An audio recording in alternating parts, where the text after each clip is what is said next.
Welcome back to the panel discussion, Cyber Warfare, Securing the Nation's Defense, sponsored by Tenable Network Security on federalnewsradio.com and 1500 AM. I'm your host, Jason Miller. My guests today are Greg Garcia, the Chief Information Officer of the U.S. Army Corps of Engineers, Dr. Ray Latier, the Marine Corps' Chief of Cybersecurity Division, C4 Department, Paul Morris, the Deputy Chief Information Security Officer at the Transportation Security Administration, and Matt Alderman, the Vice President of Strategy for Tenable Network Security.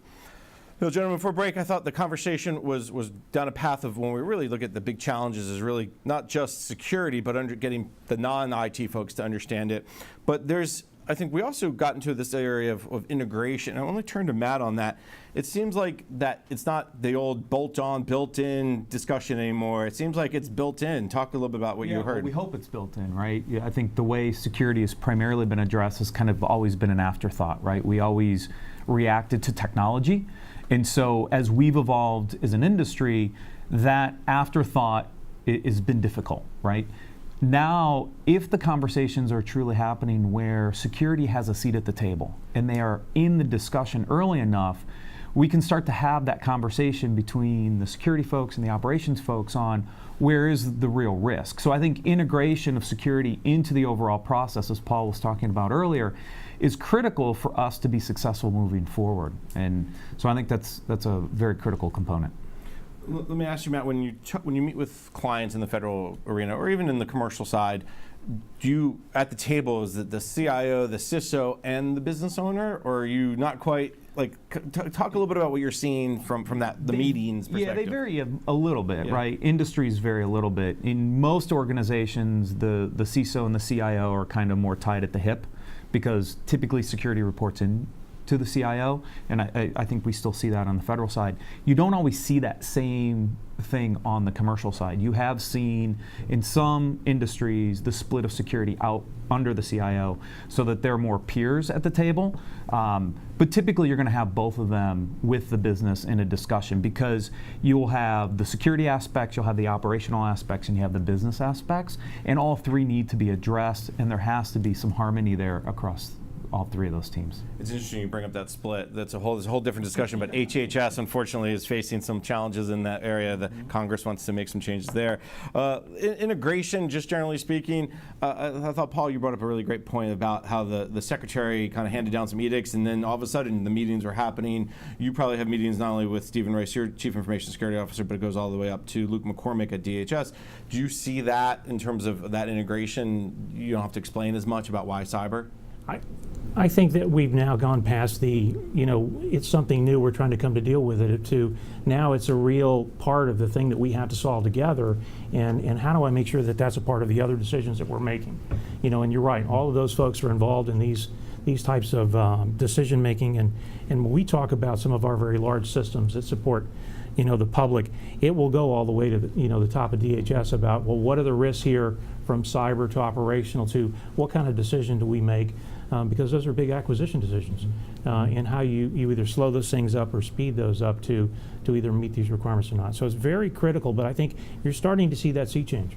It really is, and I think we're going to see some demonstrable results going forward.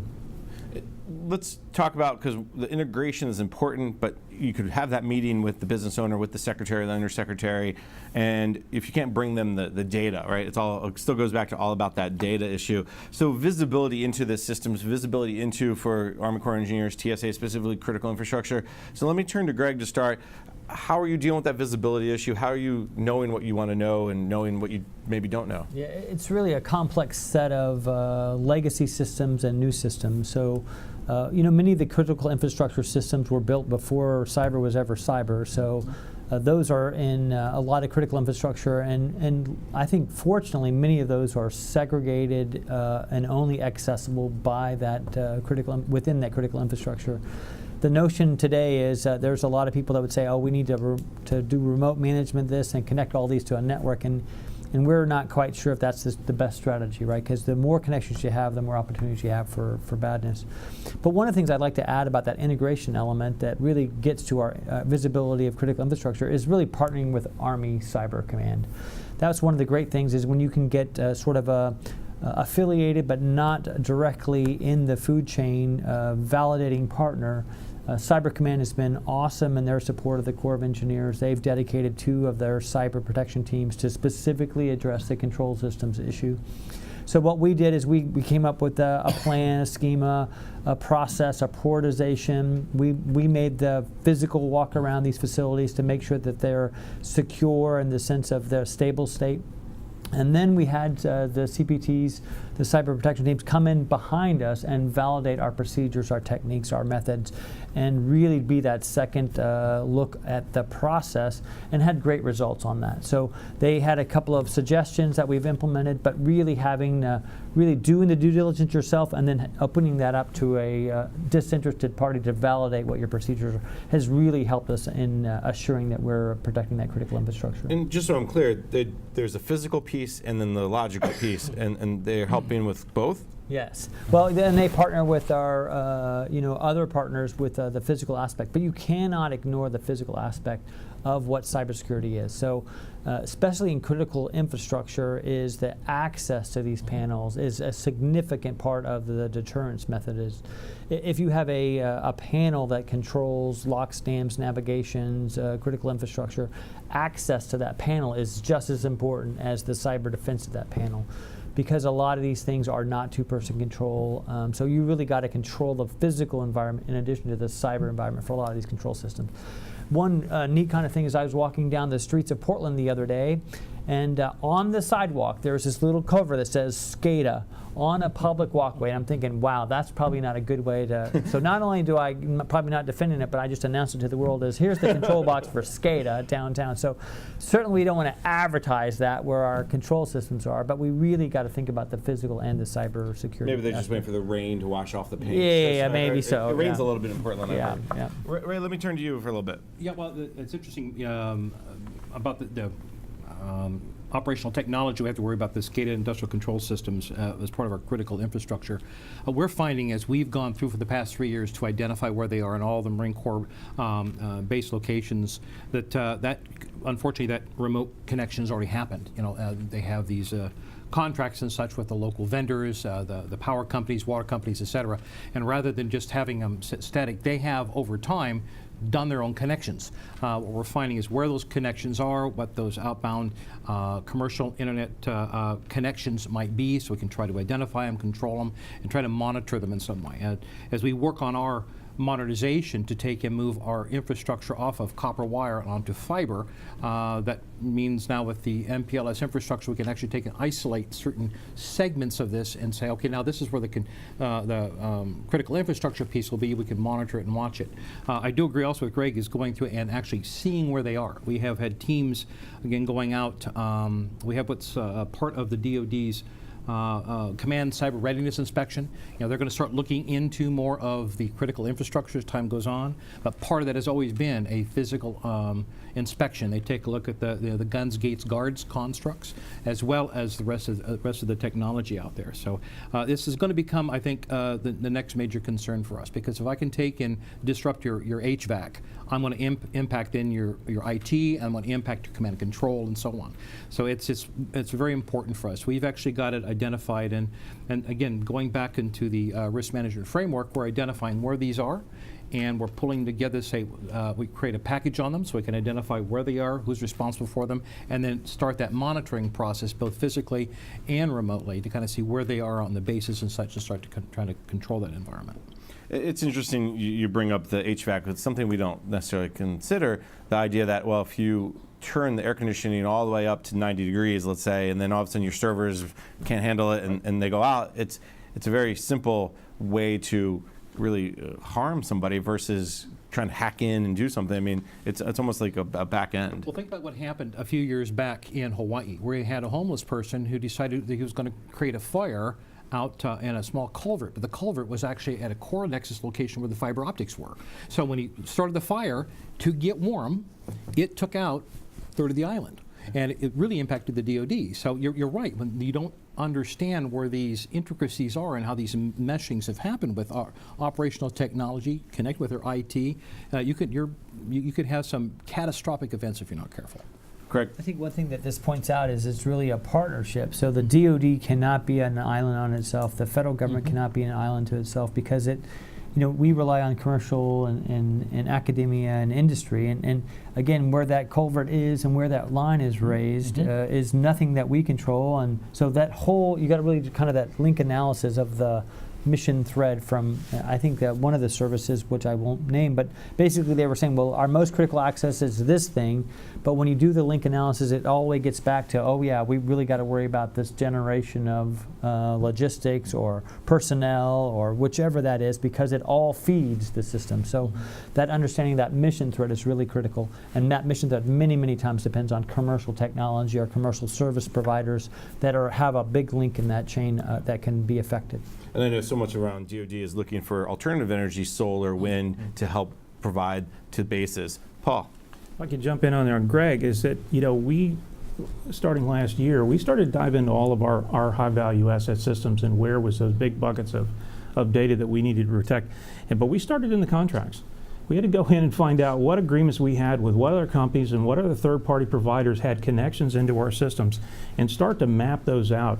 I like that, the link analysis idea, but that's essentially what we're doing is you have to know who's connecting in and how, and then control those very clearly. And then we work from there to get all of those external connections to TSA proper behind that trusted internet connection that we get from DHS. But I would say we start to dive down here is that, we're drowning in data. And I think we've got a big data problem in security from trying to find that visibility so we can make decisions that are risk-based as to where to prioritize what resources we have against these problems. So, all of these systems are producing data. We're looking for data, whether it's in a contract or, some kind of agreement.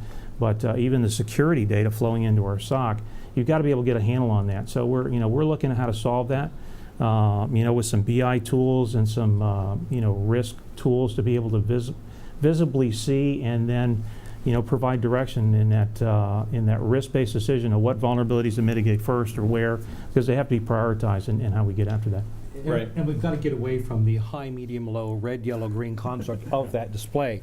I think the insurance industry has really shown us the way when you start talking about measurements along this line where you have different gradations, different odds and such of things happening.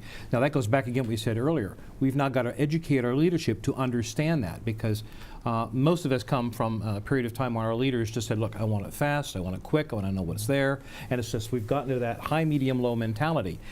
That's opened us up to so much controversy because someone says, well, that's medium, that's good enough for me. Well, maybe it's that way, but it's a subjective determination of this. We've got to use the big data. We've got to find the balance because we don't want to get overwhelmed with it as well, but we've got to find where is that balance of the right type of data to be able to reflect, okay, what is the problem that we're trying to address?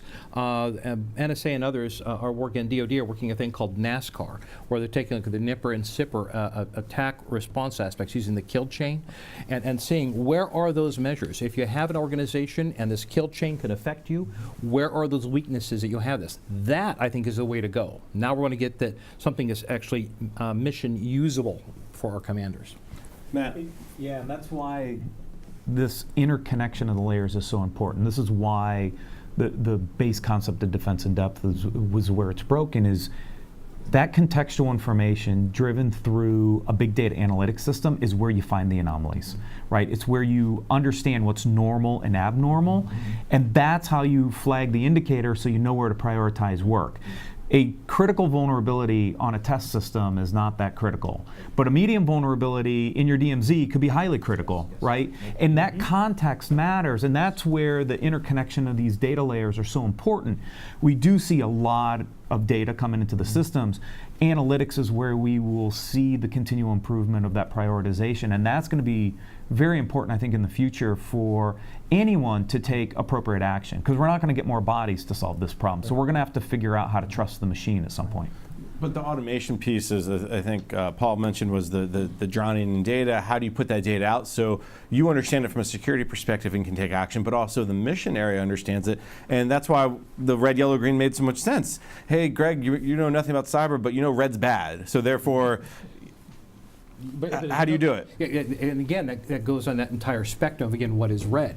Red is bad. Yeah, well, what else is there? yeah, but sometimes then you have others. Well, it's not really red; it's orange. You start seeing people start to kind of bifurcate it a bit. You know, the automation part is key on this too, because we're supposed to take and present this environment to our leaders, to our warfighters, to our end users in such a manner that that system is going to be capable to accomplish the mission they have focused upon. There's an effort we have in the DoD called Comply to Connect, where it just gets to the point where when someone plugs in a system, why do I have to go through and worry about and say trust someone to go through and do it, or send a person around, drawn a lot from what the Department of State had done. But you plug it in and it's scanned, it's identified, it's isolated off the network, it gets patched, it gets remediated, and then it gets added on, and then it's persistently maintained.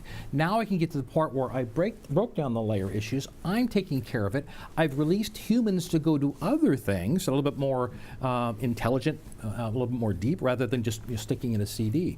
This moves us now to the point where we have a solid baseline, and that I think is what we need to build upon if we're going to have a secure infrastructure for our CIOs and for our commanders and our leaders.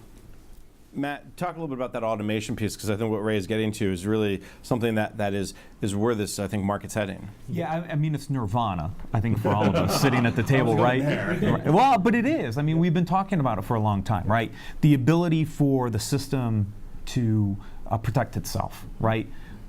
The problem we still have is the trust problem, right? We're not quite there in trusting the data, trusting our analytics.